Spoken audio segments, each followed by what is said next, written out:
નમસ્કાર વિદ્યાર્થી મિત્રો, રેવર સ્કૂલની આ યુટ્યુબ ચેનલમાં આપ સૌનું હાર્દિક સ્વાગત છે। આજે આપણે ધોરણ 5માં સામાન્ય જ્ઞાન વિષયનું 7મું ચેપ્ટર જેનું નામ છે નદી કિનારે આવેલા શહેરો, આ ચેપ્ટરનો અભ્યાસ કરીશું। આ ચેપ્ટરમાં આપણે જોવાના છીએ કે ભારતના અલગ અલગ શહેરો છે કઈ કઈ નદીના કિનારે વસેલા છે। પહેલાના સમયમાં જ્યારે ગામ અથવા શહેર વિકસતા અથવા તો એનું નિર્માણ થતું તો એ મોટા ભાગે જે નદીઓ હોય એના કિનારે જ થતું। એવું શા માટે હતું? કેમ કે જ્યાં નદી હોય ત્યાં પાણી સહેલાઈથી મળી શકે। પાણી આપણી ખૂબ જ પાયાની એક જરૂરિયાત છે, જેથી કરીને એ પાણી આપણને નદીમાંથી મળી રહે। આ ઉપરાંત નદીની આસપાસ જીવજંતુ રહેતા હોય, પ્રાણી જનાવર રહેતા હોય, વનસ્પતિ અને જંગલના જે સંસાધનો છે આપણને લાકડું મળી રહે, ફળ ફૂલ, ખાવાની શાકભાજી, ખેતીવાડી માટે પણ પાણી મળી રહે। આ માટે પહેલાંના સમયમાં પણ જે શહેરોનો વસવાટ થતો, શહેરો જે બનતા એ નદીના કિનારે જ બનતા। આજે પણ આપણે જોઈએ તો ઘણા બધા મોટા ભાગના શહેરો છે કોઈ પણ એક નદીના કિનારે જ આવેલા હોય છે।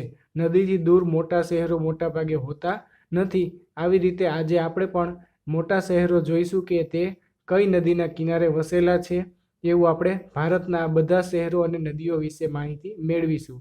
જેમાં આપણું પહેલું શહેર છે અમદાવાદ। તો અમદાવાદ છે એની સામે તમે જોઈ શકો છો અહીંયા 5 લખેલા છે, તો બ વિભાગમાંથી આપણે 5 નંબર ગોતીને જોઈએ તો એ છે સાબરમતી। એટલે સાબરમતી નદીના કિનારે આવેલું છે અમદાવાદ શહેર, એનો આનો મતલબ થશે। બીજું છે આપણને બીજું શહેર આપેલું છે એ છે આગ્રા। તો આગ્રા શહેર છે એ યમુના નદીના કિનારે આવેલું છે। તો સામે બ વિભાગમાં આપણે જોઈએ કે યમુના ક્યાં છે, તો કે 7મા નંબરે છે, એટલે બીજાની સામે આપણે લખીશું 7। ત્યારબાદ ત્રીજું અયોધ્યા નામનું શહેર છે એ કઈ નદીના કિનારે છે, તો અયોધ્યા શહેર છે સરયુ નદીના કિનારે છે। સામેના વિભાગમાં આપણે જોઈએ સરયુ ક્યાં છે, તો કે 10મા નંબરે છે, તો અહીંયા અયોધ્યાની સામે આપણે લખીશું 10। ત્યારબાદ ચોથું કોલકાતા। કોલકાતા શહેર કઈ નદીના કિનારે છે, તો આ શહેર છે હુગલી નદીના કિનારે છે। હુગલી નદી જોઈએ ક્યાં છે સામે, તો જોઈએ પહેલા નંબરે છે, તો અહીંયા કોલકાતાની સામે લખીશું નંબર 1। ત્યારબાદ પાંચમું કોટા। કોટા નામનું શહેર છે એ ચંબલ નદીના કિનારે આવેલું છે। તો સામેના વિભાગમાં ચંબલ જોઈએ ક્યાં છે, તો એ છે 11મા ક્રમે, તો અહીંયા લખીશું કોટાની સામે 11। ત્યારબાદ ગુવાહાટી છે।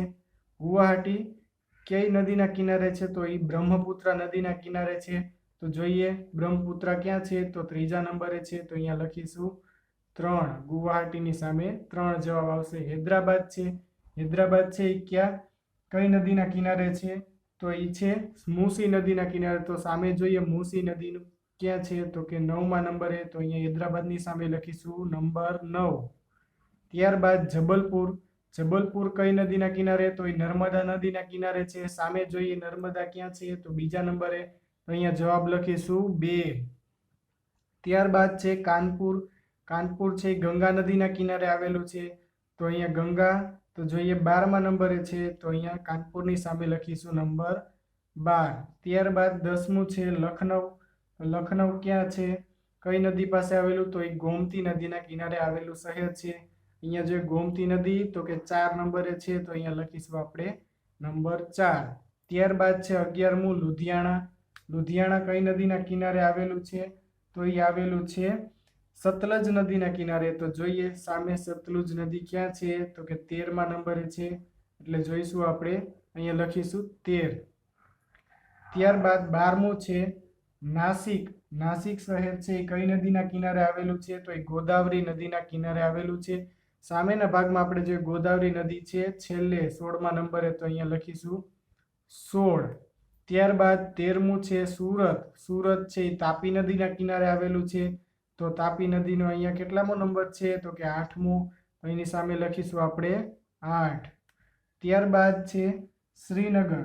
તો શ્રીનગર છે એ ઝેલમ નદીના કિનારે આવેલું શહેર છે, તો અહીંયા ઝેલમ ક્યાં છે, તો જોઈશું 15મા નંબરે ઝેલમ છે, તો શ્રીનગરની સામે લખીશું 15। ત્યારબાદ સંબલપુર। સંબલપુર નામનું શહેર છે એ મહાનદીના કિનારે આવેલું છે, તો એની સામે અહીંયા આપણે લખીશું 14। તમે જોઈ શકો છો મહાનદી 14માં ક્રમે છે. ત્યારબાદ 16મું છે વિજયવાડા. વિજયવાડા છે એ કઈ નદીના કિનારે છે? તો કૃષ્ણા નદીના કિનારે. કૃષ્ણા નદી જોઈએ સામે ક્યાં છે? 6થા નંબરે. તો અહીંયા લખીશું નંબર 6. તો આ રીતે આપણે જોયું કે કઈ નદીના કિનારે કયું શહેર આવેલું છે અને આ શહેરો કઈ નદીના કિનારે વસેલા છે. આ ચેપ્ટરમાં તમારે એકવાર વાંચી જવાનું છે અને આ કોષ્ટક એકવાર રફ નોટમાં લખવાનું રહેશે HW માં. આજના લેક્ચરમાં આટલું જ. આવતી વખતે આપણે નેક્સ્ટ ચેપ્ટર 8મું જોઈશું. અસ્તુ.